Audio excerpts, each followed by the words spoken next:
The scripture reading this morning is John 15, 1 through 8. I am the true vine, and my Father is the vine grower. He removes every branch in me that bears no fruit. Every branch that bears fruit, he prunes to make it bear more fruit. You have already been cleansed by the word that I have spoken to you. Abide in me as I abide in you, just as the branch cannot bear fruit by itself unless it abides in the vine. Neither can you unless you abide in me. I am the vine, you are the branches. Those who abide in me and I am in them bear much fruit, because apart from me you can do nothing. Whoever abides in me is thrown away. Whoever does not abide in me is thrown away like a branch and withers. Such branches are gathered and thrown into the fire and burned. If you abide in me and my words abide in you, ask for whatever you wish and it will be done for you. My Father is glorified by this, that you bear much fruit and become my disciples. The word of the Lord. Good morning. It is good to be here with you all this morning. For those of you who don't know me, my name is Seth Thomas. For those of you who do, it's so good to see your faces and be back. By way of introducing myself and also saying hello and updating folks, I thought I'd just share a little bit about who I am. I grew up in Edmonds, Washington, but then moved up here to come to college at Western. John and I were just recounting how long I've been here in Bellingham. 15 years ago, I sat in these pews as a student at the Inn, and God has transformed my life through the work of this church and, by extension, the community here in Bellingham. I look out and I see many familiar faces of people who I have journeyed with over this last 15 years or so, and I'm very grateful just to get to stand here this morning and be with you all. 3 years ago, I think, is it 3? I left my time serving on Inn staff, where I had served for 7 years, to continue my seminary education. I just graduated last month from the Seattle School. Thank you. Graduated with my Master's of Divinity from the Seattle School of Theology and Psychology.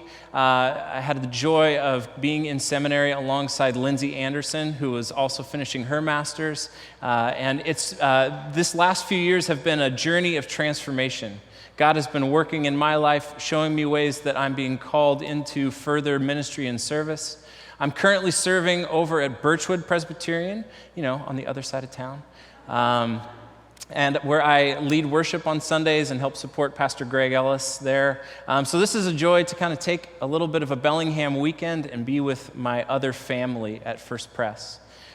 Speaking of family, my son Asher will almost be 2 years old.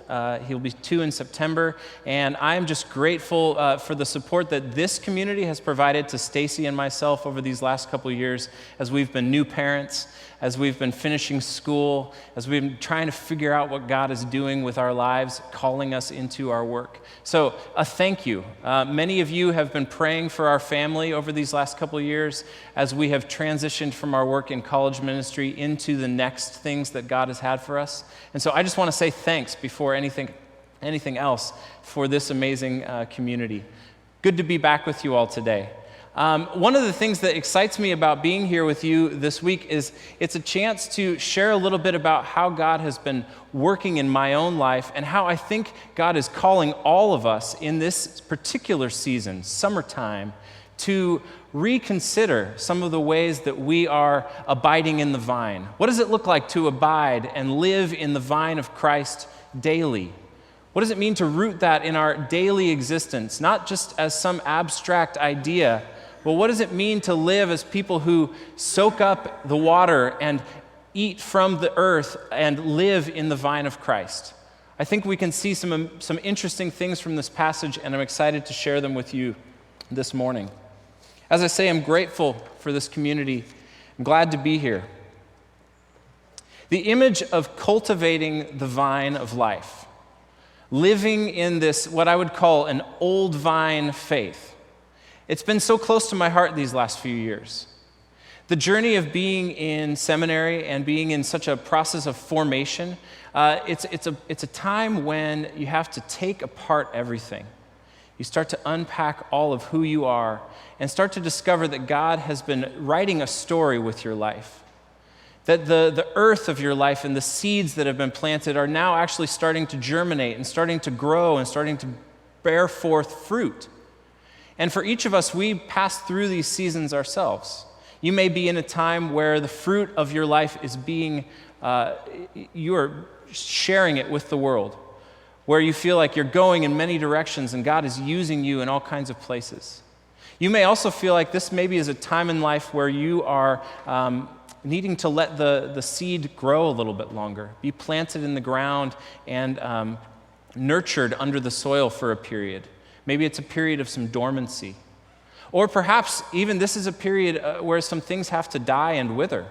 Things are falling away and it's time for a new chapter to be coming.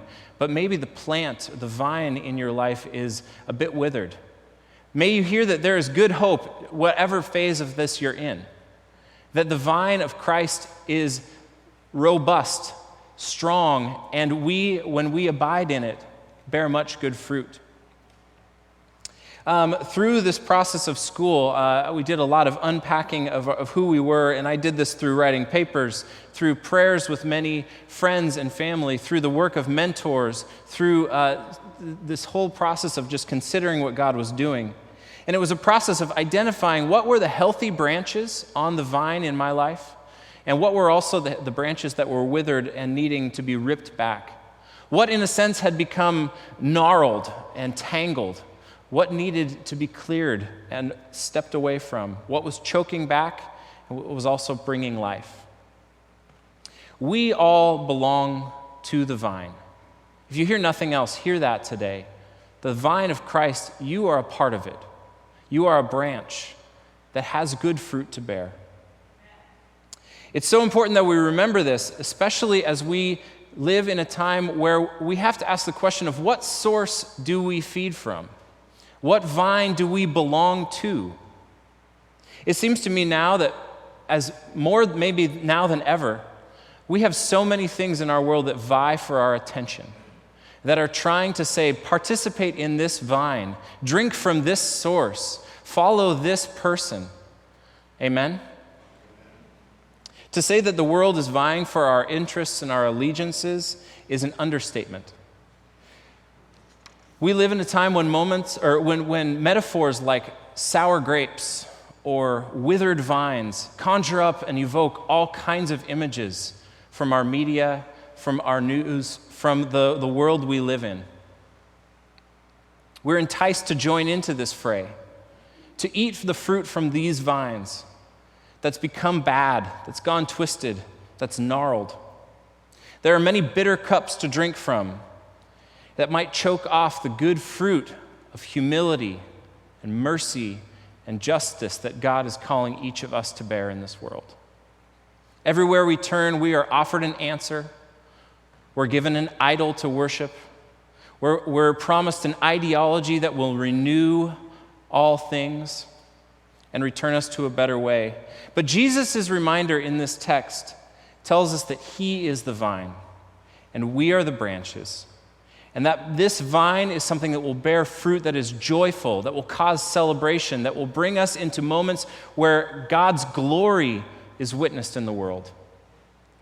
Contrast that with some of the sour grapes that live all around us and that are in our own lives. Joy and celebration and sour grapes. We're invited to live from this different source, invited to be people who taste the fruit of a good vine. We actually are called to cultivate and revitalize the vines of our own lives each day. I'm reminded, just returned from a trip to Italy this last couple weeks ago, and I'm reminded of the prayer of St. Francis, which uses this image of sowing good fruit. He says, Lord, make me an instrument of your peace. Where there is hatred, let us sow love.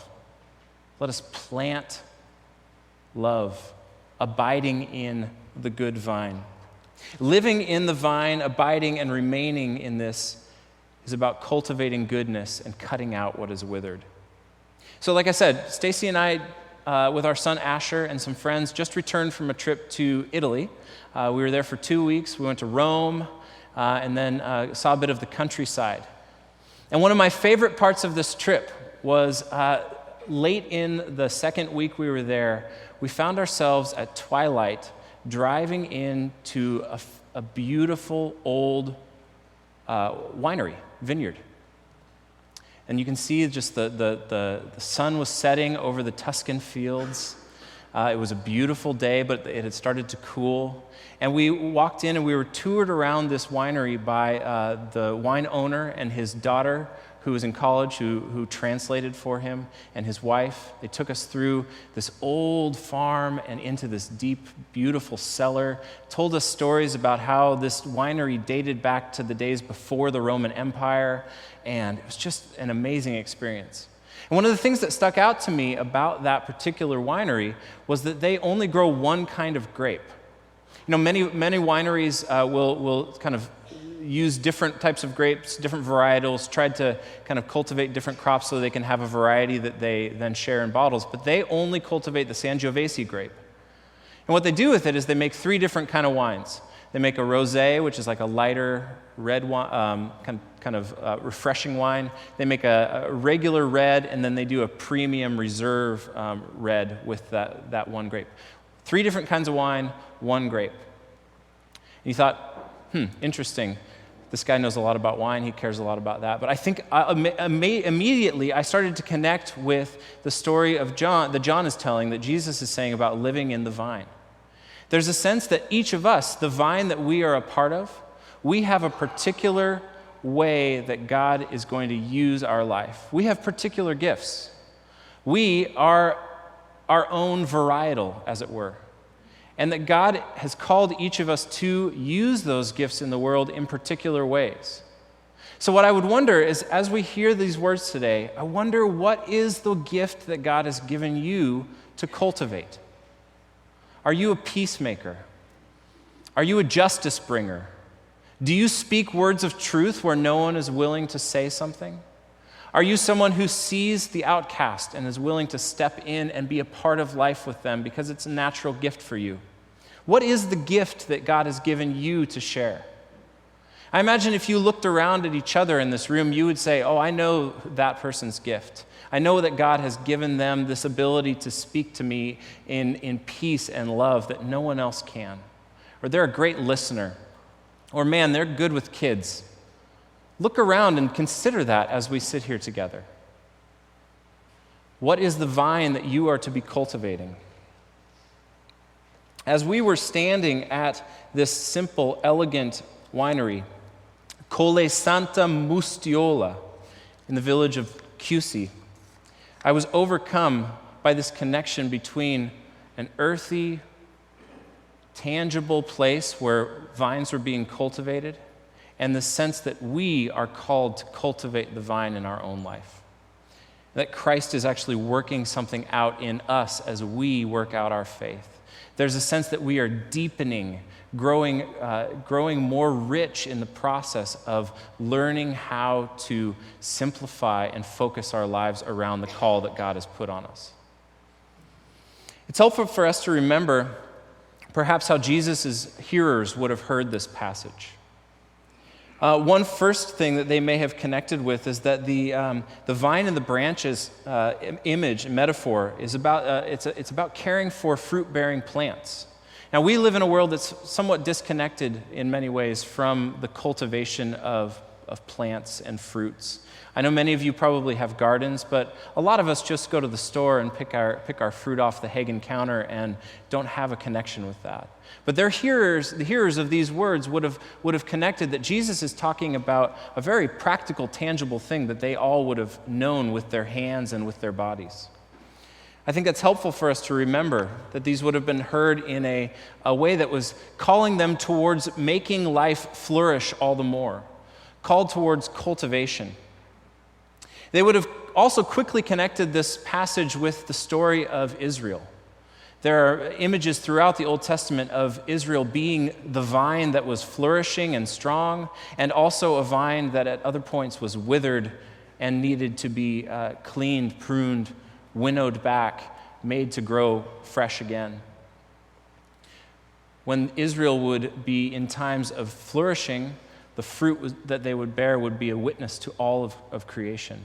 And at the times when Israel had stepped away from God, it was time for God to change them. I wonder if we see some of that in our own lives as well, places where we flourish and places where we need change.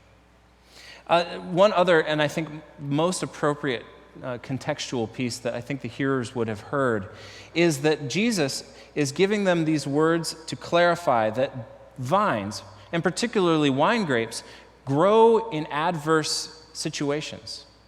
The vines are actually known to grow in really rocky soil or on very steep hillsides that a lot of other fruits or plants or agriculture would not thrive. But it's actually interesting that winemakers will actually stress their grapes. They will actually take them to a place where they are under adverse circumstances, whether that's through too much heat or having just a little too little water. And what it will actually produce is grapes that have a deeper, they grow smaller and then are more concentrated sugar content, so they're actually sweeter. So through adversity, the vines get better. It's a really interesting metaphor, and I think it would connect with all of us as well. This idea that how many of us know that through adversity, we see great life flourish and come out in our own stories. As I mentioned before, we stand in a moment where the ground and the sources all around us are vying for our allegiance, and at times they can be what I would say is quite rocky, where the hills of injustice and racism and outright hatred can seem quite steep all around us. What Jesus is assuring us of here is this: abide in me, and you will still thrive in those circumstances. Cut out the withering branches, prune back what is healthy, and remain in me, for I will continue to faithfully provide abundantly for you. Adversity offers us this opportunity to focus on what matters, to simplify, to cut out the rest, and to grow in a way that will produce a richer vintage in our own lives. I told the story of my own time in seminary recently, and this journey of spiritual formation. The results that happened through that process would not be as sweet as I'm beginning to taste if they had not come through a process of deep change and growth. These last few years have been hard. Anyone who has gone through a process of training or education knows that it is not something to take in lightly or to just do on a whim. But if you embrace a process of change like this with the fullness that it might require, great things can happen. Great change can happen in our lives. And it's a joy to speak that God has been faithful even through the process where I've had to dismantle parts of who I knew I was in order to find that God had a different way for me to follow. We perhaps need to cultivate our own lives. Amen? So some translations that speak of this text say abide. Some others say remain. And what I think both of these are saying is that they call for us to participate in the long game with Jesus, to do this for the long journey, not just for a moment, but to participate in living in the vine of Christ for the whole of life. As many of us have perhaps discovered, as we journey along this road of faith, we each reach moments when we're not certain how to move ahead. Maybe we've grown up in this faith, and we feel like we've gotten a handle on how this is all supposed to go. Or maybe we've been at this for a while. It's a great place to be, is it not? But it's also a dangerous position, where we often can teeter on this sense of complacency or boredom. I think the sense of remaining or abiding in the vine is helpful because it helps us get a lens for what it means to cultivate the fruit of our lives. If you stand in this place today where you feel like you've been firmly rooted in the vine for a while now, but you're starting to get antsy or bored, let me ask you a question. Where is the fruit in your life? Where do you see it? Or where do other people see it? Don't hear me asking this in a sense of interrogating, saying, where's the fruit? Show me. Show me you're doing something that's faithful. No, I want us to consider this rather, how do we see life flourishing around us by the way that we live? Because it happens. I spoke of, if we look around and we see the gifts that each of us gives to this community, God is bearing fruit with our lives. Where does love abound? Where does joy break out in your life? With this question in mind and an answer, hopefully, I think we can start to examine the rest of life and start to say, what are the dead branches that are getting in the way of that thing flourishing? Think about perhaps maybe you're at a place of shift in your life. Maybe you're at the end of a career, or you're at a moment of transition in your work, or maybe your kids have just left for college. Maybe you've just had a new child. You're at a moment of transition and change. This is a moment for us to consider what needs to be pared away. What are the things that I've been doing for so long that are actually dead, withered branches that don't help me abide in the vine?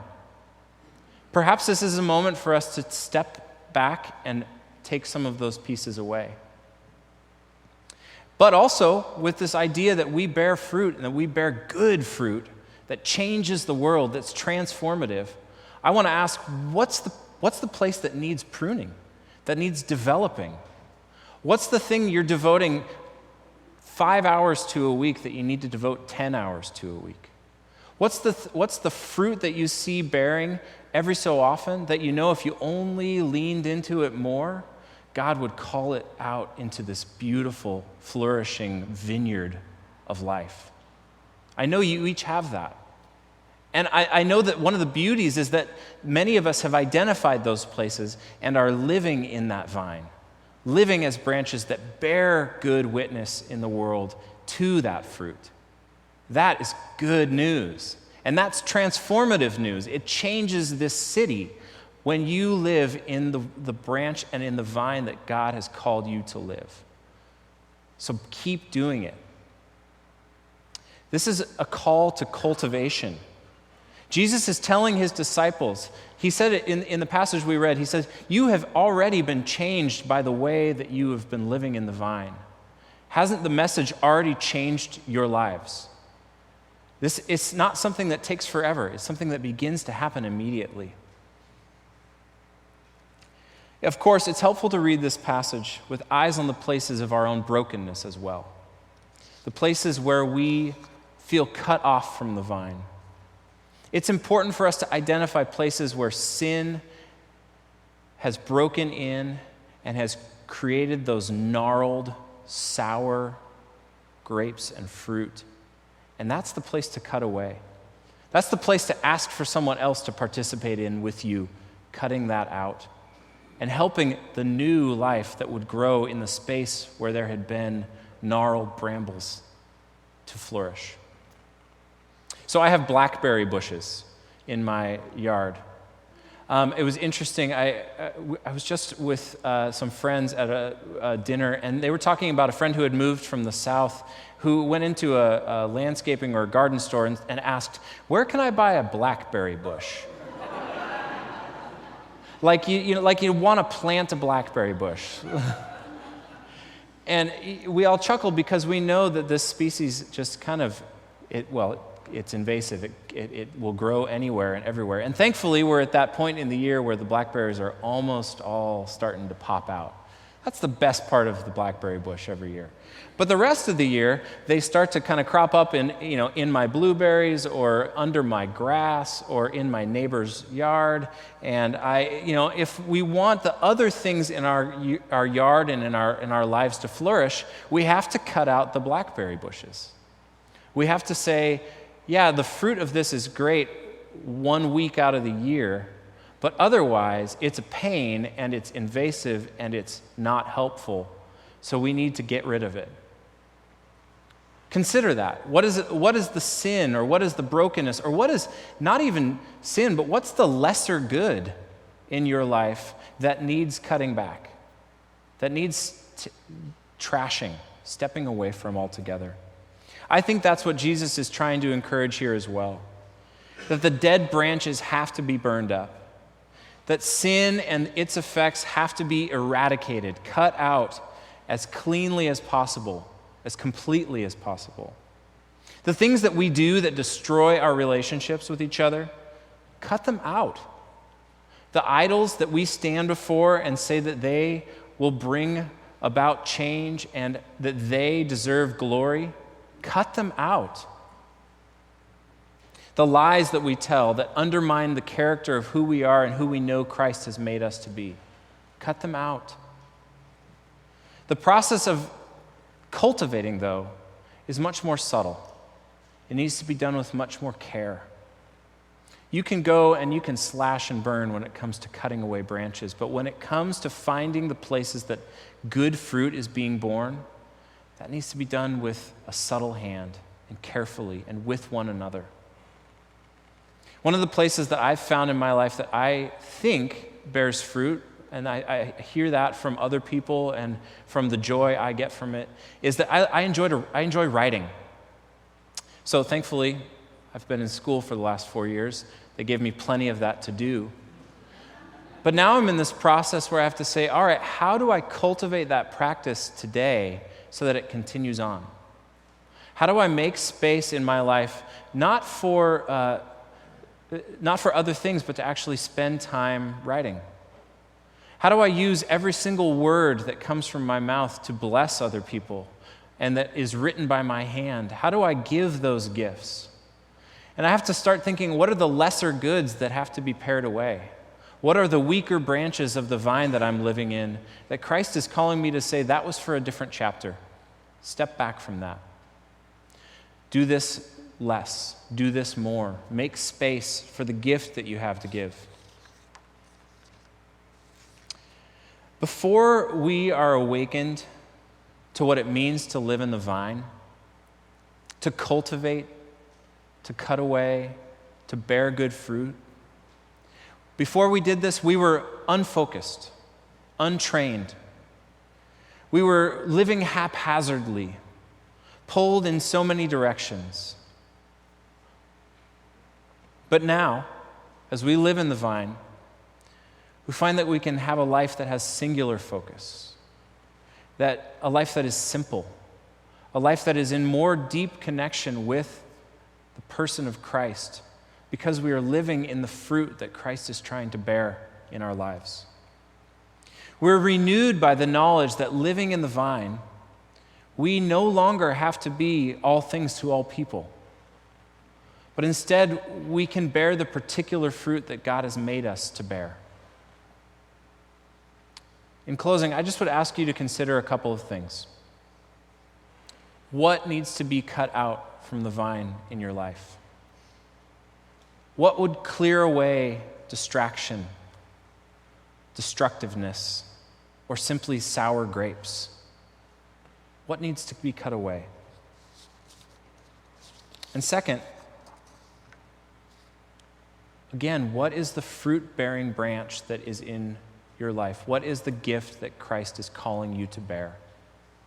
Each of us has been gifted to bring about healing and peace, to live into the shalom of God's kingdom in the world, and to reflect Christ's image to one another.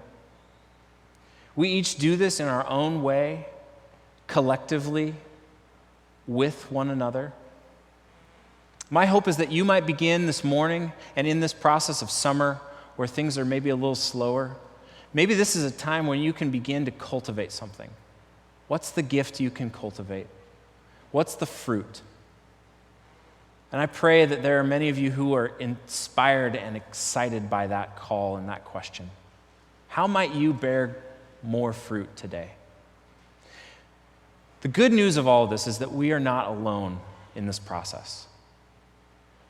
There is a gardener with us, a very good, loving gardener who wants good fruit to be born in your life, who wants to walk with you in the vineyard and clip away the things that don't matter anymore and help make life breathe out all the more. Christ is with us. And by remaining in him, by abiding close to Christ in each day and in each moment, we can begin to see the vine flourish in our world. We are all invited to participate in this. So may you please hear this call to abide in the vine, now and forever. That this vine is the place where true life happens, where meaning is made, where God breaks into the world. And it is here among us. We're living in it, breathing from it, feasting upon the fruit that comes from it. We're going to close here and we're going to sing a hymn in a second. Holy, holy, holy. Those words come from this feast image. The one who was and is to come will set a table before us.